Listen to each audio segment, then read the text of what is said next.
নমস্কাৰ, JS motivator Assam চেনেলৰ এটা নতুন ভিডিঅ'লৈ আপোনালোকক স্বাগতম জনাইছোঁ। আজি আমি শ্ৰীমদ ভাগৱত গীতাত ভগৱান শ্ৰীকৃষ্ণই কোৱা কেইটিমান মহান বাণীৰ ওপৰত কথা পাতিম। মানুহৰ সকলোতকৈ ডাঙৰ দুখ কি জানেনে? মানুহৰ সকলোতকৈ ডাঙৰ দুখ হ'ল কামনা। আপুনি সকলো সময়তে আপোনাৰ কামনাবোৰৰ মাজত ডুবি থাকে নেকি? আপুনিও তাৰ মাজৰে এজন নেকি, যিয়ে সুখৰ আশা কৰে কিন্তু কোনো কাম নকৰে? এই পৃথিৱীৰ এনেকুৱা বহুত মানুহ আছে যিয়ে ডাঙৰ ডাঙৰ সপোনৰ সৃষ্টি কৰে কিন্তু কামৰ সময়ত নিজৰ ফোঁপোলা স্বৰূপটো ওলাই পৰে। সম্বন্ধ সকলোৰে লগত কৰিব কিন্তু ভৰসা সদায় নিজৰ ওপৰত কৰিব, কাৰণ ভৰসা শব্দটো সকলোৰে বাবে যোগ্য নহয়। জীৱনত সুখী থাকিবৰ বাবে এই তিনিটাই হৈছে মূল মন্ত্ৰ। নম্বৰ 1, আপুনি য'ত বাৰে বাৰে অপমানিত হৈছে সেই জেগাত যোৱা বাদ দিয়ক।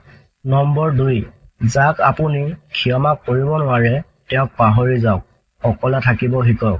নম্বৰ 3, আনৰ কথা ভবা আৰু আনৰ চিন্তা কৰা এৰি দিয়ক। যিমানে আপুনি আনৰ কথা ভাবিব সিমানে আপুনি দুৰ্বল হৈ পৰিব।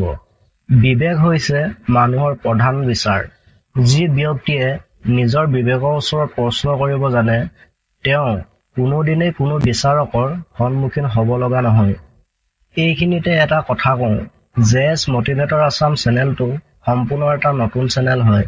আপোনালোকৰ অকণমান মৰম আৰু ছাপোৰ্ট পালে আমি এই চেনেলটো আগবঢ়াই নিবৰ বাবে সুবিধা হ'ব। সকলোৱে চেনেলটো ছাবস্ক্ৰাইব কৰি বেল আইকনটো অল কৰি থ'ব নাপাহৰিব, যাতে পৰৱৰ্তী ভিডিঅ'সমূহৰ নটিফিকেশ্যন আপুনি মিছ কৰিব লগা নহয়। ভগৱান শ্ৰীকৃষ্ণই কৈছিল, আপুনি যদি আপোনাৰ সকলো সময় আপোনাৰ কামনা বা ইচ্ছাবোৰৰ মাজত ডুবি থাকে, সেইটোৱে আপোনাৰ দুখৰ প্ৰধান কাৰণ। ভগৱান শ্ৰীকৃষ্ণই কৈছিল, আত্মবিশ্বাস মানে কি? মানুহে যেতিয়া প্ৰত্যেকটো সমস্যাৰ ওপৰত হাৰ মানি দিয়ে তেতিয়াই সেই ব্যক্তিজনে নিজৰ ওপৰত বিশ্বাস হেৰুৱাই পেলায়। তেওঁ সমস্যাৰ ওচৰত যুঁজাৰ পূৰ্বে সমস্যাৰ ওচৰত হাৰ মানি দিয়ে। তেওঁ সেই জেগাৰ পৰা পলোৱাৰ চেষ্টা কৰে। কিন্তু যিসকল ব্যক্তিয়ে বুজি পায় সমস্যাই মানুহৰ অধিক শক্তিশালী কৰি তোলে, আৰু এনে ব্যক্তিয়ে যিকোনো সমস্যা অহাৰ আগতেই সাজু থাকে। ভগৱান শ্ৰীকৃষ্ণই কৈছিল, আত্মবিশ্বাস হ'ল মানুহৰ এক মানসিক স্থিতি যিটো আপোনাৰ নিজৰ অধীন। আপুনি বাৰু জানেনে এজন ব্যক্তিৰ মানসিক স্থিতি 2 প্ৰকাৰৰ থাকে, এটা ভাল আৰু আনটো বেয়া। আপুনি যদি আপোনাৰ কৰ্মজীৱনৰ ওপৰত ভাল চিন্তা কৰে, অতি আগ্ৰহেৰে কামবোৰ আগবঢ়াই নিব বিচাৰে, আপোনাৰ কৰ্মটোৰ ওপৰত কেতিয়াও বেয়া প্ৰভাৱ নপৰে। আপোনাৰ কৰ্মজীৱনে কেতিয়াও ভুল পথ অনুসৰণ নকৰে। ধৰি লওক, একেদৰে আপুনি এজন মানুহক বহুত ভালদৰে চিনি পায় কিন্তু তেওঁৰ বিষয়ে আপুনি একো নাজানে। সেই মানুহজনে আপোনাক বহুতবাৰ সহায়ো কৰিছে। সেই মানুহজনৰ কিছু বেয়া গুণ আপুনি আনৰ মুখত ক'ৰবাত শুনিছে। এতিয়া আপুনি তেওঁৰ বিষয়ে কেনেদৰে ভাবিব? আপুনি এবাৰ সেই ব্যক্তিজনক লৈ ভাবক, আপোনাৰ বাবে ভাল হয় কিন্তু আনজনৰ বাবে বেয়া।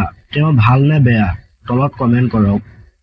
মানুহৰ আটাইতকৈ দুৰ্বলতা কি জানেনে? মানুহৰ আটাইতকৈ দুৰ্বলতা হৈছে গোপনীয়তা। আপোনাৰ দুখ কষ্ট যিমানে লুকুৱাই ৰাখিব পাৰিব সিমানে আপুনি সুখত থাকিব পাৰিব। ৰাৱণৰ অমৃতকুণ্ডৰ কথা ভগৱান ৰামচন্দ্ৰক যদি বিভীষণে নকলেহেঁতেন তেতিয়াহ'লে ৰাৱণক বধ কৰাটো ৰামচন্দ্ৰৰ বাবে ইমান সহজ নহ'লহেঁতেন। গতিকে আনৰ আগত নিজৰ দুৰ্বলতাৰ বিষয়ে কেতিয়াও আলোচনা নকৰিব। আপুনি আপোনাৰ দুখ সুখ লাভ লোকচান যিমানেই আপুনি নিজৰ মাজত লুকুৱাই ৰাখে সিমানেই আপুনি সুখী আৰু শক্তিশালী হ'ব। ভগৱান শ্ৰীকৃষ্ণই কৈছিল, সম্পৰ্ক যিমানে বেয়া নহওক কিয় তাক কেতিয়াও ছিঙি দিব নালাগে, কাৰণ পানী যিমানেই লেতেৰা নহওক কিয় সেই পানীয়ে পিয়াহ গুচাব নোৱাৰিলেও জুইটো নুমুৱাব পাৰি। আজিলৈ ভিডিঅ'টো ইমানেই। যদি ভিডিঅ'টো চাই ভাল লাগিলে ভিডিঅ'টো লাইক এটা কৰি চেনেলটো ছাবস্ক্ৰাইব কৰি দিব। ধন্যবাদ।